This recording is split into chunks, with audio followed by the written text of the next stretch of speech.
Kahit anong sabihin mo, hindi ako magpapakasal sa hindi ko mahal. Ngunit makakatulong siya sa pagpapalago ng ating kaharian.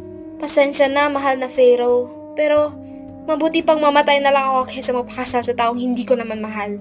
Ni hindi ko pa nga siya nakikita.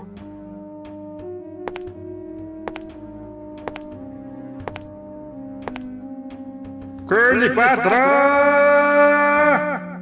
Umalis si Cleopatra at nagtungo sa isang mangkukulam. Alam mo na ang gagawin mo. Sigurado ka ba dito, mahal na prinsesa? Mabuti na ito, kaysa mabuhay ako ng nakabilanggo ang aking puso. Hindi ako magpapakasal sa taong hindi ko mahal. Ngunit hindi sigurado ang paraan na ito. Hindi sapat ang aking taglay na kapangyarihan. May tiwala ako sa iyo, Darcy. Makakaya mo yan. Mahal na prinsesa, uumpisahan ko na.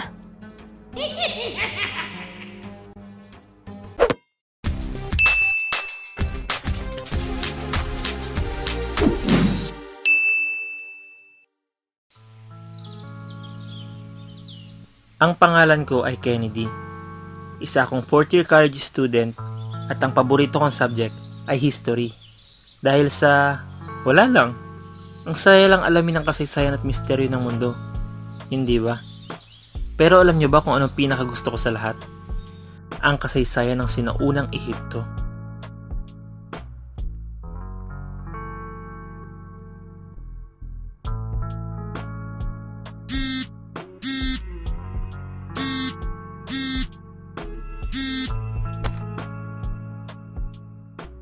Nasaan ka na? Tulog pa, sir. Bakit po? Malilate ka na. Ngayon ang field trip natin sa museum, di ba? Agad si Kennedy nagbihis at nagmadaling sumunod sa museum. Oy pre, buti nakahabol ka. Kaya nga sobrang nagmadali ako. Di na nga ako nakapagsipilyo .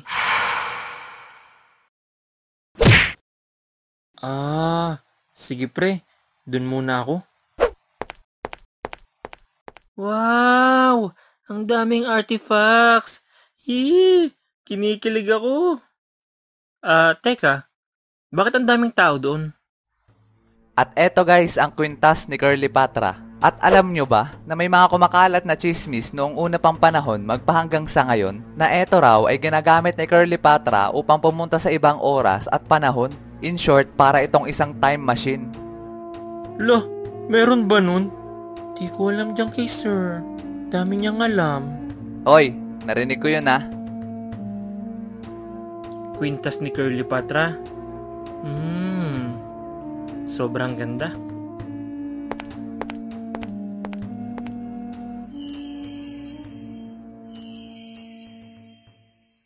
Ilang minuto pa ang lumipas. Okay mga bata, balik na kayo sa bus. Okay po sir. Tayo na, Kennedy. Sige, susunod na ako. Bilisan mo, Kennedy. Ang bagal mo. Sorry po sir, Ryu. Medyo parang mabigat kasi itong bag ko . Sumakay ka na. Ikaw na lang iniintay . Sige po sir, salamat po. Kinagabihan. Ay, sa wakas. Makakapagpahinga na rin ako.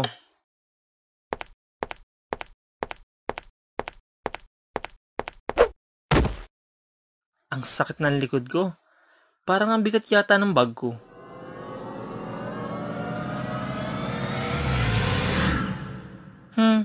Makatulog na nga.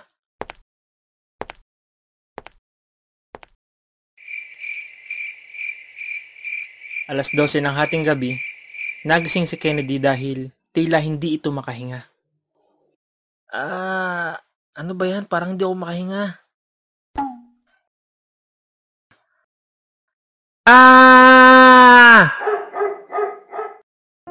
Isang babae ang nakayakap sa kanya.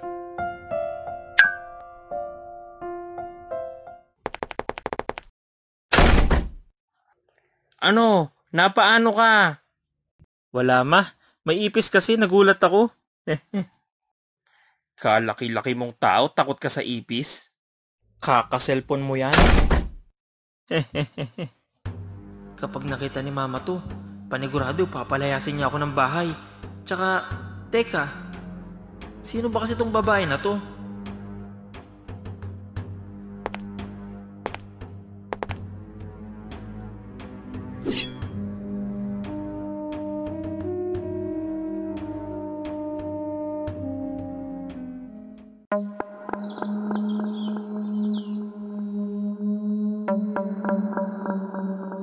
Grabe, 3 araw na akong absent sa school Nauubusan ako na madadahilan kay Sergio. Ito kasing babaeng to 3 araw ng tulog. Di tuloy ako makalis ng bahay. Pag nakita to ni mama, panigurado evicted ako dito sa bahay Salamat ka, maganda at sexy ka. Kung hindi, sinuko na kita sa mga pulis. Pero ang totoo, gusto ko talaga malaman kung sino at paano ka napunta sa kwarto ko Tsaka paano napunta si ang kwintas na yan? Ano, Kennedy? Hindi ka ba papasok? Baka hindi ka nang gumraduate niyan. Mama, masama pa pakiramdam ko Baka bukas pag okay na ako. Nanay mo ba yon? Oo Galit na siya sa akin kasi 3 araw na akong di napasok. Tagal mo kasing gumising. Ganun ba? Naku, pasensya ka na Naku, wala yun. Sino yung kausap mo? May babae ka dyan, no? Kaya pala di ka nalabas, ha? Ha? Anong babae? Wala akong tinatago, ma. Mabibisto pa ata ako. Ano ba ang tinatago mo sa nanay mo? Ikaw nga, di ba? Di ako makalabas ng kwarto kasi wala ka pang malay. Hello? Gising ka na. Aha! Sabi ko na may tinatago ka Kaya ka pala di napasok. Magbabaliwanag ako, ma. Huwag ka na magpaliwanag. Magbalot-balot ka na ng mga damit mo. Pinapaaral kita tapos ganyan gagawin mo sa akin. Nagkakamali ka, mama.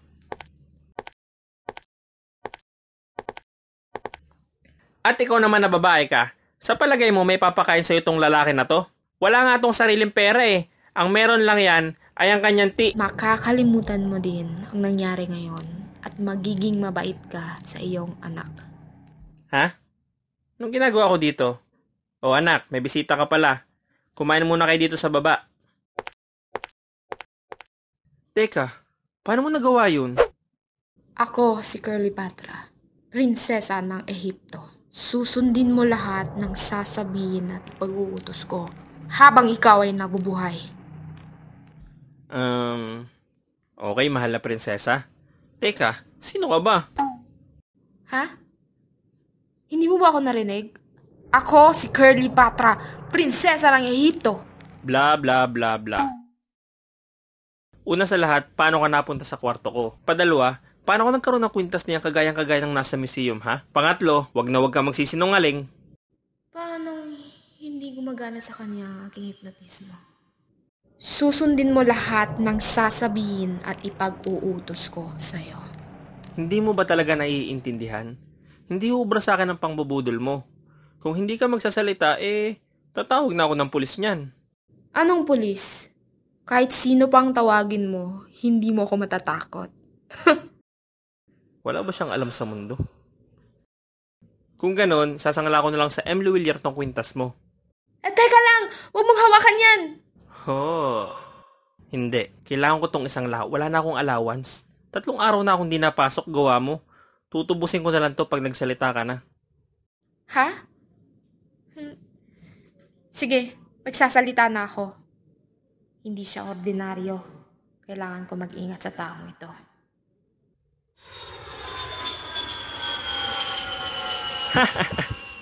Isang sapilitang kasal?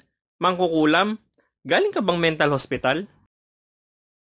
Kung ayaw mo maniwala, wala na akong magagawa. Akin na kwintas ko. Eto na. Di ko alam kung maniniwala ako sa mga pinagsasabi mo. Sa ka lang palang weirdo. Anong sinabi mo? Makakaalis ka na. Teka! Hindi ko kasi alam kung saan ako pupunta. Hindi ka ba hinahanap sa inyo? Wala na kasi akong babalikan. Ay, oo nga pala. Naglayas ka kasi ipapakasal ka sa isang prinsipe. Parang fairy tale. Hindi kita pinipilit maniwala, ngunit maaari ba akong manatili dito kahit ilang araw lang?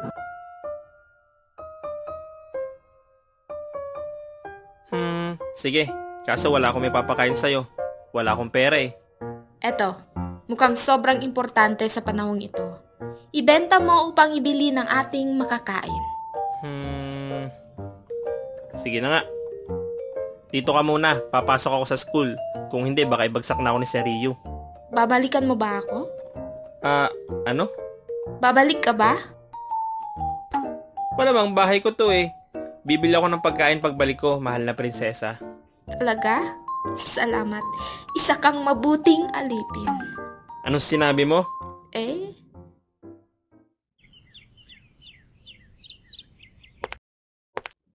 Ano kayang kinakain nun? Nakain kayo ng kalamares? Ginoo, isang payo lang ang maibibigay ko.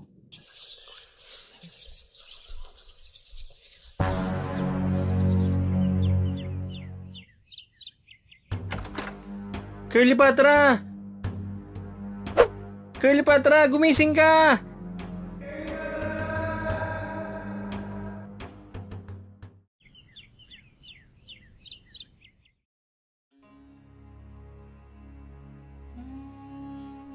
Kennedy, andito ka na? Oo, nahimatay ka. Ano ba ang nangyari? Ang naaalala ko lang, ilang sandali paglabas mo ng pinto, bigla akong nakaramdam ng panghihina.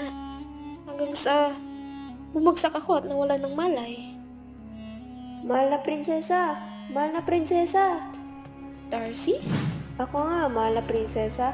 Nakakausap kita sa pamamagitan ng aking mahika. Ganun ba? May sasabihin ka ba? Hindi ka maaaring lumayo sa lalaki na sa iyong tabi. Kung hindi, manghihina ka at maaaring mong ikamatay. Ano? Paano nangyari yun?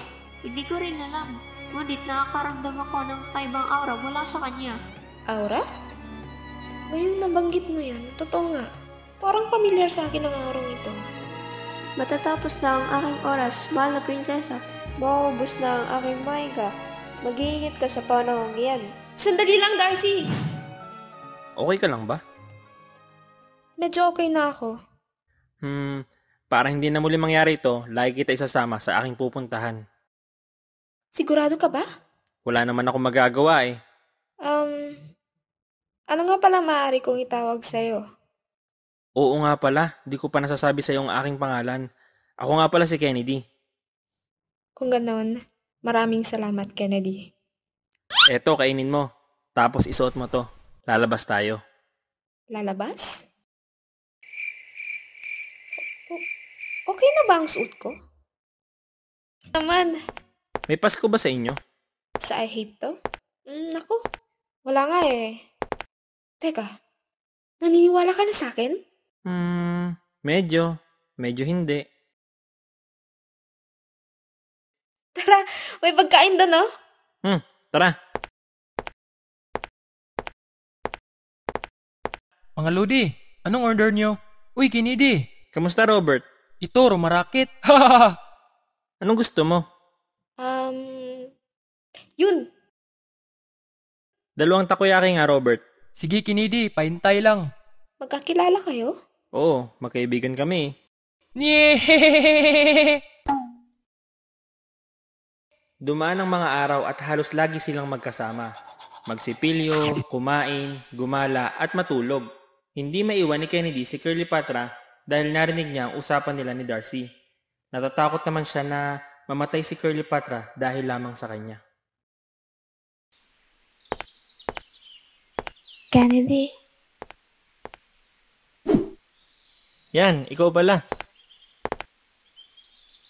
may gagawin ka ba? Gusto mo ba akong samahan gumala mamayang gabi? Tara!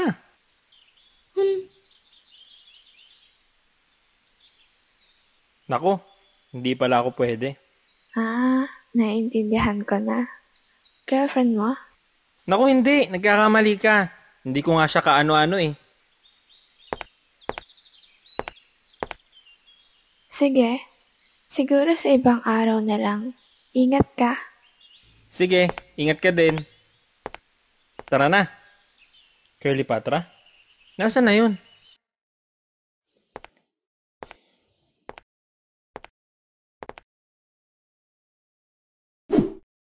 Bakit bigla kang umalis? Paano kung hindi kita nakita? Okay lang na mawala ako. Hindi mo naman ako kaano-ano, di ba? Ha? Kung ganon, yun pala ang dahilan. Pasensya ka na ah. Alam ko wala ako sa posisyon pero... Kasi... ang ibig kong sabihin Naiintindihan ko. Ano? Mahirap mabuhay sa mundong ito na nag-iisa, lalo na at sobrang layo ng pinanggalingan mo. Actually, narinig ko ang usapan niyo ng mangkukulam na sinasabi mo. Darcy ang pangalan niya. Tama ba? Anong... Hindi ka maaaring umalis sa tabi ko, kung hindi, maaari kang mamatay, di ba? Tama ka. Nung una nakukonsensya lang ako, pero habang tumatagal na tayo ay magkasama, sobrang saya ko. Ngayon ko lang na-experience yung ganung pakiramdam. Alam mo yung feeling na kakaiba na? Kennedy?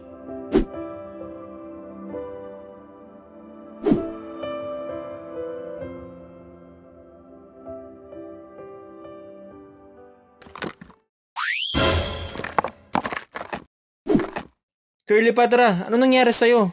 Ano to? Lumabag siya sa batas ng oras at panahon. Pagbabayaran na niya ang kanyang kaparusahan. Kaparusahan? Teka, sino ka ba?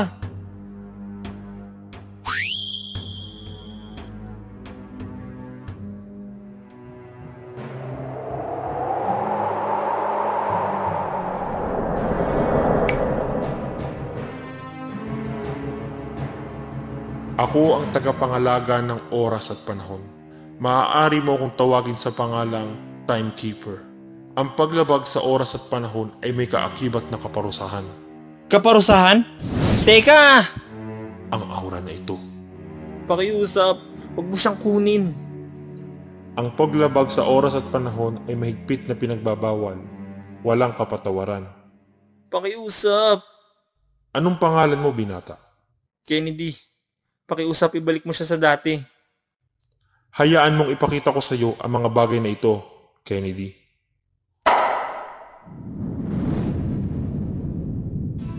Si Haring Solomon ay isang respetadong hari noong unang panahon. Napakagaling niyang hari kaya napalago at napayaman niya ang kanyang kaharian sa Ehipto. Nasa kanya na ang lahat, kayamanan, kapangyarihan at respeto ng lahat ng tao sa kanyang nasasakupan. Ngunit pakiramdam niya ay may kulang pa rin sa kanya.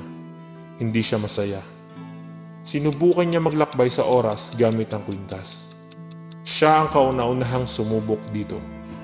Nagtagumpay siya sa kanyang paglalakbay at nakabuo ng pamilya sa panahon na kanyang pinuntahan. Nakuha niya ang saya na hinahanap niya. Subalit, nawala sa kasaysayan ang kanyang kaharian at mga taong kanyang responsibilidad. Nasakop at winasak ng mga kalaban mula sa ibang kaharian. Maraming tao ang namatay. Masakit para sa kanya na iwan ang kanyang pamilya sa panahong iyon. Ngunit mayroon siyang responsibilidad na kailangang balikan. Ginamit niya lahat ng kanyang kapangyarihan para likahin ako at pangalagaan ang oras. Ayaw na niya maulit ang pangyayaring ito. Subalit, dahil sa naiwang kwintas, may mga sumubok ng mga tao na lumabag sa oras at panahon, at lahat sila ay aking binura sa kasaysayan ng mundo. Ganon din ang mangyayari kay Curly Patra. Buburahin ko lahat ng alaala na may kaugnayan sa kanya, simula nang siya'y isilang, maging alaala ng ibang tao na inyong nakasama. Maliban sa iyo, Kennedy. Maliban sa akin? Maawa ka. Huwag mo siyang kuhanin. Gagawin ko ang lahat. Marahil ay hindi mo alam, ngunit ang hari na tinutukoy ko ay ang iyong lolo. Ano? Ikaw ang huli sa kanyang lahi na makakatanggap ng aura na iyong tinataglay. Kung ganon, ito ang dahilan kung bakit hindi gumagana sa akin ang hipnotismo ni Curly Patra. At narinig ko ang pagpupulong nila ng mangkukulam.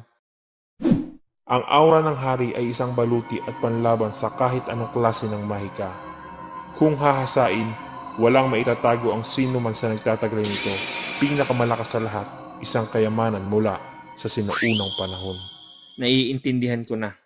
Nirerespeto ko ang iyong buhay sapagkat nananalaytay sa iyo ang dugo ng aking tagapaglikha. Subalit, ipagpaumanhin mo. Nilikha ako upang pangalagaan ng oras at panahon. Kailangan kong burahin si Curly Patra sa kasaysayan ng mundo. Sandali lang.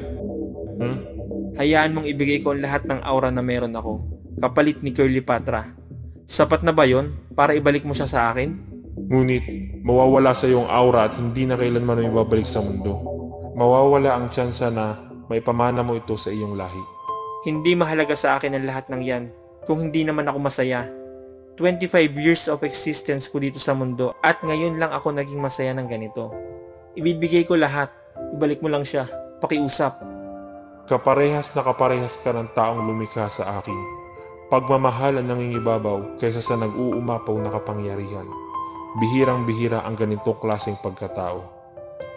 Bago siya pumanaw sa mundong ibabaw ay ibinili niya sa akin na kung sakaling makilala ko ang kanyang lahi sa hinaharap ay ibigay ko ang kanyang hiling sa abot ng aking makakaya at kung kinakailangan. Anong ibig mong sabihin? Ibibigay ko ang iyong nais.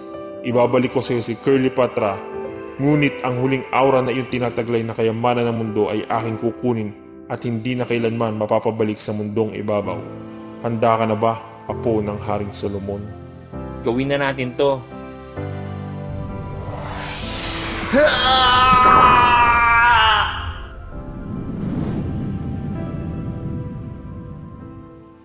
Kirlipatra! Anong Kirlipatra? Yung babae sa aking kwarto, ma. Ano bang sinasabi mo? Hindi mo ba siya naaalala? Robert, naaalala mo ba ang babae na kasama ko bumili sa iyo ng isang araw? Ha? Ano bang sinasabi mo, Kennedy? Mag-isa ka lang nun.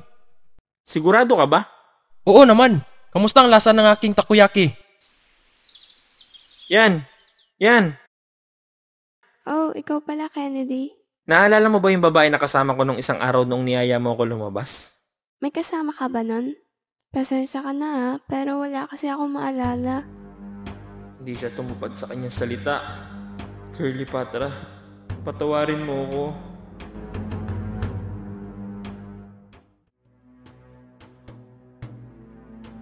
Kennedy! Teka, bakit ako nandito? Kakatanda ko, kasama ko si Kennedy tapos naging bato ako. Gising ka na. Sino ka? Maaari mo kong tawaging timekeeper. Timekeeper? Lumabag ka sa batas ng oras at panahon.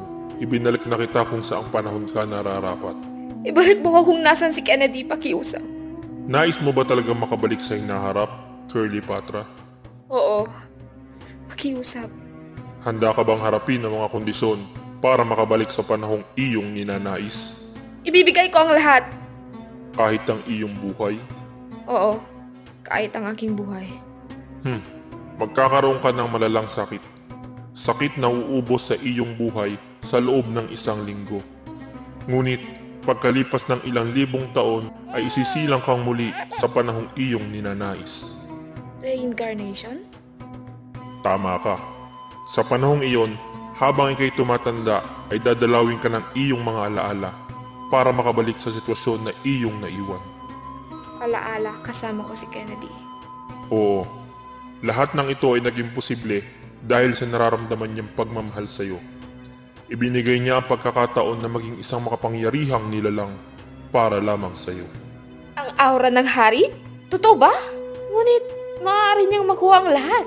Lalo na't walang kaalam-alam ang tao sa hinaharap kung ano ang kaya niyang gawin. Tama ka. Sa halip, mas pinili ka niya. Kennedy. Nga pala, may tanong ako. Paano nga pala nangyari na nasa kwarto niya ako napadpad nung pumunta ako sa hinaharap? Ang kwintas na iyong ginamit sa paglalakbay ay nilikha sa pamamagitan ng aura ni Haring Solomon. Kung kaya marahil, sinundan lang nito kung sino nagtataglay ng aurang kagaya ng sa hari.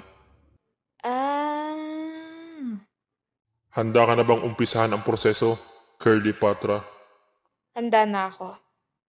1 linggo mula ngayon, ikaw ay nakatakdang mamatay hanggang sa muli.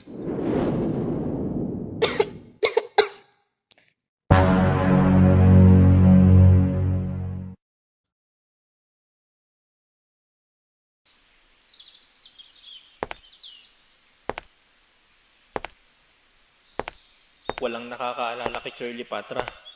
Kung hindi ako lang. Timekeeper. Isa kang malaking scam. Ikaw na naman. Kasamahan ka ba ng timekeeper na scammer na yun? Siguro nga. Parehas na parehas pa kayo ng pormahan eh. Ikukwento niyo sa akin ng kasaysayan tapos kukunin niyo mga bagay na mahalaga sa akin. Tapos ano, mga ngako natuto pa rin ang Curly Patra? Curly Patra, bumalik ka! Teka lang, Naku, pasensya ka na ah. Nabigla lang ako eh. Kamusta? Sinaktan ka ba ni Timekeeper? ano, Kennedy ang pangalan mo, di ba? Hindi mo ba ako naaalala, Curly Patra? Tinanggal niya ba ang alaala mo? Timekeeper!